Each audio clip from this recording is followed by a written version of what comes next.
नमस्ते दोस्तों, स्वागत है आपका इस वीडियो में। आज हम लोग सीखेंगे जावास्क्रिप्ट में लेट वायर कॉन्स्ट कीवर्ड क्या होता है।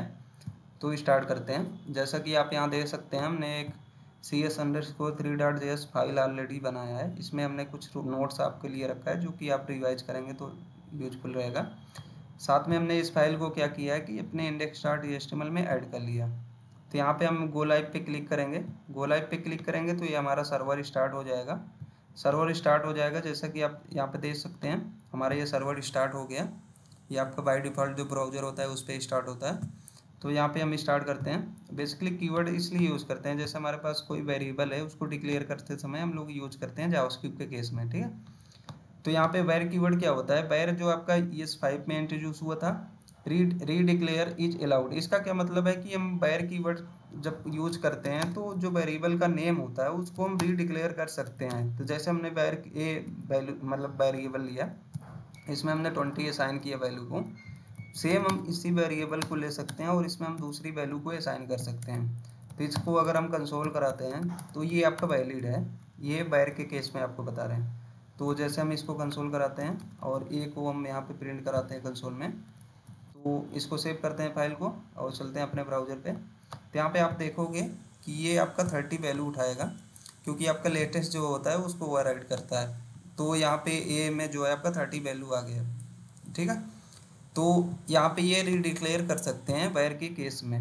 साथ में हम reassign is allowed, reassignment is allowed. इसका क्या मतलब है कि जैसे हमने कोई वेरिएबल लिया, सपोज करो वैर हमने लिया, वैर बी, और यहाँ पे हमने इसमें कोई वैल्यू असाइन की 35, और इसको से फिर दोबारा से हम रीअसाइन कर सकते हैं सेम वेरिएबल के नेम में। तो इसमें हमने लिख दिया 45, सॉरी, बी इक्वल टू 40। आप जो भी वैल्यू असाइन करेंगे ये आपका वैलिड है, ये भी कर सकते हैं। अगर इसको आप कंसोल कराओगे तो इसको कंसोल कराओगे तो ये 40 वैल्यू को यहाँ पे प्रिंट करेगा। जैसा कि हम आपको दिखाते हैं, बी को यहाँ पे बी, ठीक है। अब इसको सेव करते हैं फाइल को और चलते हैं अपने ब्राउज़र पे। तो यहाँ पे आप जैसा कि देख सकते हो, यहाँ पे बी में जो है 40 वैल्यू आ रही है, ठीक है। तो ये आप रीअसाइन कर सकते हैं वेरिएबल जो हमारा वैर केस में। और साथ में ये होस्टेड होता है, वेयर इज होस्टेड। इसका क्या मतलब है? ये आपका आगे का टॉपिक है, तो हम आपको आगे अभी यहाँ पे ब्रीफ में बता रहे हैं। आपको आपको आगे क्लास में हम जो है एक्सप्लेन करेंगे। तो जैसे इसमें होता क्या है कि जैसे हमने वायर कीवर्ड का यूज़ किया और हमने कोई वेरिएबल लिया, मान लो हमने 35 लिया, ठीक है, सी का। बट हमने क्या किया कि इसको डिक्लेरेशन से पहले ही हमने यूज किया। जैसे आपको मान लो सपोज करो सी को हमने यहाँ पे कंसोल कराया, तो ये क्या करेगा कि ये डिफ़ॉल्ट बिहेवियर होता है जावास्क्रिप्ट का। तो ये जब भी ये कंसोल में आपको प्रिंट करेगा तो ये ऐसे इसकी वैल्यू, ये जो आपको सी दिख रहा है, इतना ये डिक्लेरेशन पार्ट को ये टॉप उसके स्कोप के टॉप पे ले जाता है। तो ये क्या करेगा कि इसको जब हम प्रिंट कराएंगे तो ये आपका अनडिफाइंड देगा। जैसा कि इसको सेव करते हैं और चलते हैं अपने ब्राउज़र पे। जैसा कि आप देख सकते हैं, यहाँ पे ये सी में जो है अनडिफाइंड दे रहा है, ठीक है। और ये आपका जो है, जैसे इसमें आपका ये आपका फंक्शन स्कोप होता है। फंक्शन स्कोप क्या है कि मतलब कि जैसे हम कोई फंक्शन बनाते हैं, सपोज करो हमारे पास कोई फंक्शन है, फंक्शन कीवर्ड यूज करते हैं और फंक्शन के नेम कुछ भी लिख सकते हैं। अभी के लिए हम माई फंक्शन लेते हैं। फंक्शन भी आगे का टॉपिक है, तो आपको आगे की क्लास में हम एक्सप्लेन करेंगे बढ़िया से। तो यहाँ बैर कीवर्ड लेते हैं, डी लिया हम यहाँ पे, और यहाँ पे 40 यहाँ पे वैल्यू इसमें असाइन किया वैल्यू को, और यहाँ पे कंसोल कराते हैं, कंसोल डॉट लॉग, और इसमें मैसेज प्रिंट कराते हैं जैसे हमें डिफरेंस पता चले इनसाइड फंक्शन, ठीक है। यहाँ पे हमने किया इसको, डी को कंसोल किया। अब यहाँ पे जब भी हम फंक्शन बनाते हैं तो उसको कॉल करना पड़ता है। यहाँ पे हमने इस फंक्शन को कॉल किया। साथ में हमने एक मैसेज, अभी यहाँ पे एक मैसेज बाहर भी प्रिंट कराते हैं, आउटसाइड फंक्शन करते हैं इसको, आउटसाइड फंक्शन। यहाँ पे हम एक बैर कीवर्ड और लेते हैं। बैर कीवर्ड में डी में कोई और वैल्यू लेते हैं, मान लो 35 हमने यहाँ लिया, ठीक है। तो इसका क्या मतलब है कि ये फंक्शन स्कोप होता है। तो जब भी हम इस फंक्शन को कॉल करेंगे तो ये इसके स्कोप में, ये जो इनसाइड फंक्शन में है, तो ये आपका 40 प्रिंट करेगा, और ये आउटर में प्रिंट करेगा आपका, आउटर में आपका ये प्रिंट करेगा 35। तो यहाँ पे इसको सेव करते हैं और हम अपने ब्राउज़र पे चलते हैं। यहाँ पे जैसा कि आप देख सकते हो, आप देखोगे तो इनसाइड फंक्शन के 40 प्रिंट कर रहा है, आउटसाइड में आपका ये 35 ले रहा है। तो बाहर क्या है, आपका फंक्शन स्कोप होता है बेसिकली। ठीक है, हम अब स्टार्ट करते हैं। लेट कीवर्ड क्या है? लेट आपका जो है इंट्रोड्यूस हुआ था ये 6 कॉन्सेप्ट में। ये अलाउ रीअसाइनमेंट, इसका क्या मतलब है कि जैसे हम बाहर कीवर्ड लेते, सॉरी लेट कीवर्ड लेते हैं, लेट ई लेते हैं, और इसमें हम सपोज करो कोई वैल्यू असाइन करते हैं 30 लिया, फिर दोबारा से हम रीअसाइन कर सकते हैं सेम वेरिएबल नेम में। तो यहाँ पे हमने इसको 35 के या 45 लिया हमने यहाँ पे। अब इसको आप कंसोल करोगे तो सेम ये आपका कंसोल में ये आपका 45 प्रिंट होगा। ठीक है, और इसके साथ री declare not allowed in same scope. इसका क्या मतलब है कि जैसे आप लेट कीवर्ड का यूज़ करते हैं तो सेम स्कोप में अगर आप री डिक्लेयर करोगे, जैसे सपोज करो लेट एफ इक्वल टू 45 हमने लिया, लेट एफ इक्वल टू ये 30 लिया, तो ये क्या करेगा अगर हम इसको कंसोल कराते हैं, पहले उसको आपको बताते हैं। जैसे कंसोल डॉट लॉग ये आप करते हैं, ये आपका एरर थ्रो करेगा, जैसा कि आप यहाँ दे सकते हैं, ऑलरेडी दे रहा है, बट हम कंसोल में भी प्रिंट कराएंगे तो ये सिंटेक्स एरर देगा आपका बेसिकली। तो इसको हम सेव करते हैं, सेव करते हैं और चलते हैं अपने ब्राउज़र पे। यहाँ पे आप ब्राउज़र पे देखोगे तो ये एरर दे रहा है, uncaught syntax error, identifier F already declare has already has been declared. ठीक है, ये आपका एरर थ्रो करेगा, क्योंकि हम जब लेट की बात करते हैं तो री डिक्लेयर नहीं कर सकते हैं, री असाइन कर सकते हैं बट री डिक्लेयर नहीं कर सकते हैं। ठीक है, तो इसको अगर आप करना चाहते हो, जैसे हमने यहाँ पे बताया है कि सेम स्कोप मतलब क्या है, कि अगर हम इसको अगर ऐसे करोगे तो ये आपका वैलिड रहेगा। जैसे इसको हम करते हैं यहाँ पे, अब इसको हम कंसोल कराएंगे तो कंसोल डॉट लॉग कराएंगे इनसाइड ब्लॉक।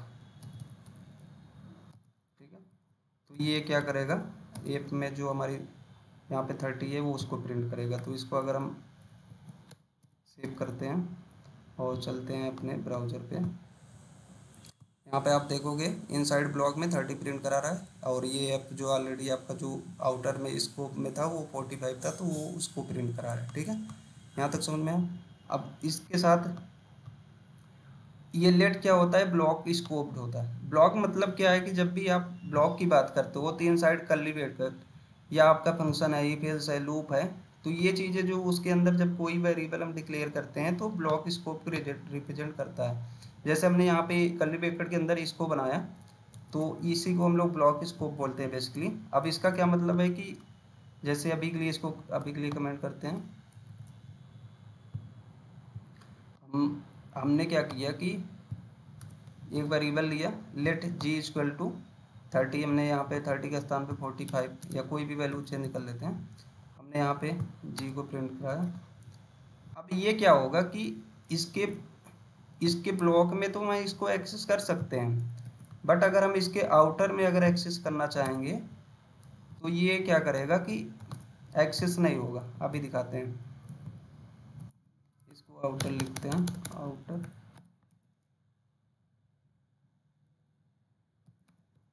ठीक है, इसको सेव करते हैं और चलते हैं अपने ब्राउज़र पे। यहाँ पे जैसा कि आप देख सकते हो इनसाइड ब्लॉक में तो आपका 45 दे रहा है, बट यहाँ पे देख रहा है जो आपका एक एरर दे रहा है, uncaught reference error, G is not defined. क्योंकि जो आपका अगर लेट की बात करें तो लेट आपका क्या होता है कि ब्लॉक स्कोप होता है, जिस भी ब्लॉक में आपने उसको डिफाइन किया है उसी ब्लॉक में आप एक्सेस कर सकते हो, उसके आउट में आप करोगे तो ये आपका एक्सेस नहीं होगा, ये आपका एरर देगा। ठीक है, अब बात करते हैं कॉन्स्ट की। बेसिकली कॉन्स्ट भी जो है आपका सेम ES6 कॉन्सेप्ट है, ES6 में इंट्रोड्यूस हुआ था।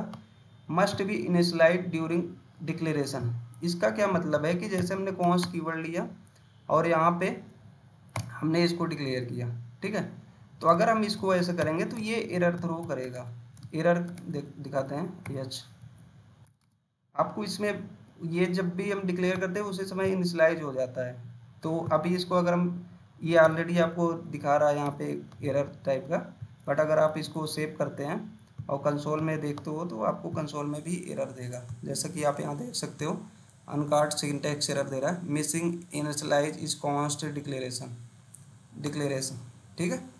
तो ये आपका जब भी आप कॉन्स्ट की बात करते हो तो जब आप डिक्लेयर करते हो उसी समय वो इनिशियलाइज होता है, तो इसलिए एरर दे रहा है। बट अगर हम सपोज करो कि यहाँ पे हम इसको ऐसे करते हैं और कॉन्स्ट कीवर्ड लेते हैं और यहाँ पे इसमें कोई वैल्यू असाइन करते हैं, तो ये आपका ये सही चलेगा, ठीक है। तो इसको हम सेव करते हैं और चलते हैं अपने ब्राउज़र पे। जैसा कि आप देख सकते हो यहाँ पे ये देखोगे तो ये एच में आपका 30 आ रहा है कि ये जो है आपका सही चल रहा है, ठीक है। अब जैसे इसमें कॉन्स्ट क्या है, रीअसाइन, कांट रीअसाइन, इसका क्या मतलब है कि जैसे हमने यहाँ पे रीअसाइन किया था इसमें हम रीअसाइन नहीं कर सकते हैं। जैसे हम इसको कॉपी करते हैं और इसमें चलते हैं और इसको अभी के लिए अब जैसे हमने कॉन्स्ट लिया, हमने एच को यहाँ पे 45 किया, ठीक है, कॉन्स्ट की हेल्प से। अब इसको सेव कराते हैं, इसको सेव करते हैं अब चलते हैं अपने ब्राउज़र पे, यहाँ पे दिखाते हैं। यहाँ पे आप देखोगे ये एरर दे रहा है, अनकॉट टाइप एरर दे रहा है, असाइनमेंट टू कांस्टेंट वेरिएबल। तो ये इसमें क्या है कि रीअसाइन हम नहीं कर सकते हैं। अगर हम बात करें कॉन्स्ट की तो हम रीअसाइन नहीं कर सकते, ठीक है। और इसके साथ हम इसको रीडिक्लेयर भी नहीं कर सकते हैं। रीडिक्लेयर मीन्स कि जैसे हम सेम नेम का वेरिएबल लेते हैं तो सेम नेम का वेरिएबल हम रीडिक्लेयर, एक सेकेंड, जैसे कि कॉन्स्ट कीवर्ड लेते हैं, कॉन्स्ट, ठीक है, ये कॉन्स्ट कीवर्ड हो गया हमारा और इसको इसको भी कॉन्स्ट बना लेते हैं। तो आप ऐसा नहीं कर सकते हो, ये भी एरर देगा। तो इसमें कॉन्स्ट में आपका ये अलाउ नहीं है। इसको सेव करते हैं, हम चलते हैं यहाँ पे फाइल में भी एरर आपको दिखा रहा है, साथ में कंसोल में भी आप देखोगे तो ये आपका एरर थ्रो करेगा। जैसे कि यहाँ पे कंसोल में देख सकते हैं हम लोग, यहाँ पे ये भी अनकॉट सिंटेक्स एरर दे रहा है, identifier H has already been declared. तो ये आपको कॉन्स्ट में क्या है कि आप जो है रीडिक्लेयर नहीं कर सकते हो सेम नेम वेरिएबल को। अगर इसका स्कोप अलग है तो आप कर सकते हो। जैसे सपोज करो कॉन्स्ट ये लेते हैं, इसको अभी के लिए कॉपी करते हैं